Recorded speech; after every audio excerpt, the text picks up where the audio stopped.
Matinée d'information et d'éducation ce samedi à Kinshasa sur le rôle de forêt et le processus RAID. Les participants à cette rencontre étaient des étudiants des quelques universités de la capitale. Suivez. La variété des ressources forestières en République démocratique du Congo constitue un atout majeur dans la lutte contre le changement climatique et le développement économique et social des populations. Et pour une capitalisation des facteurs acquis dans le changement des mentalités auprès des divers acteurs de la société, ce samedi, les étudiants de quelques institutions universitaires ont bénéficié d'une session d'information et d'éducation sur le rôle des forêts.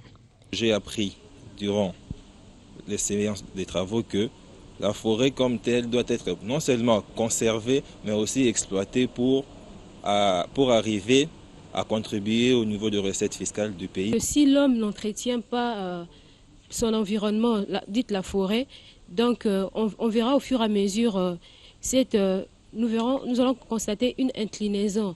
Or, si l'homme utilise le bois et participe au reboisement, cela permettra la survie de la forêt. Une initiative du ministère de l'Environnement sous la coordination nationale RAID. Le mécanisme RAID+, qui se veut participatif, vise comme un des objectifs ultimes le changement des comportements des différentes couches sociales, dont les femmes et les jeunes. Cette sensibilisation sur le rôle des forêts est une autre forme des réponses aux mécanismes de réduction des émissions dues à la déforestation et à la dégradation.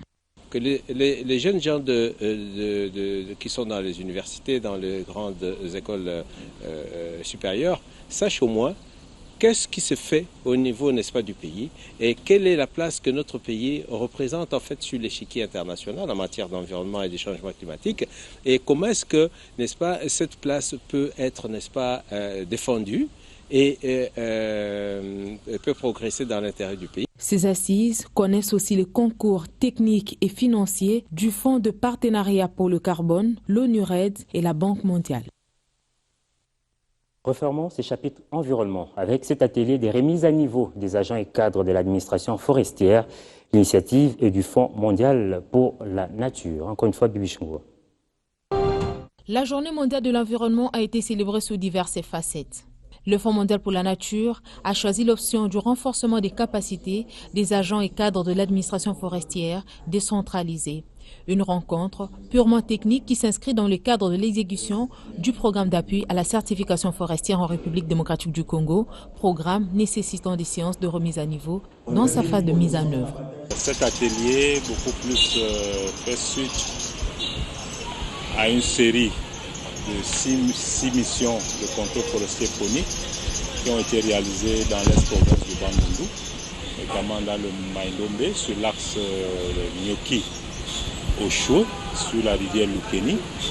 Et nous avons estimé qu'au regard, au sortir de ces 6 missions, certainement il y avait des leçons apprises. Et c'est au cours de cet atelier que nous avons bien voulu partager ces leçons avec ces agents et cadres du ministère. Les techniciens qui partagent leur expérience en la matière soutient aussi des méthodes nécessaires à même de réaliser les missions leur assignées. La problématique des transactions forestières, les analyses des causes, les conséquences sur la gestion durable des forêts, autant des préoccupations soulevées qui imposent une bonne application de la loi.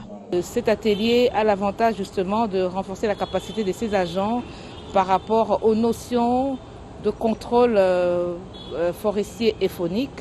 Et également, à l'issue de cet atelier, il y aura un guide pour le contrôle phonique et forestier qui sera produit, qui va permettre justement à tous les agents et cadres du ministère de l'Environnement de l'utiliser dans le cadre de contrôle phonique et forestier qui est prévu au ministère de l'Environnement. Une application stricte de la loi qui permettra aussi de combattre le commerce illicite qui endommage les économies et écosystèmes, source de l'insécurité à travers le monde.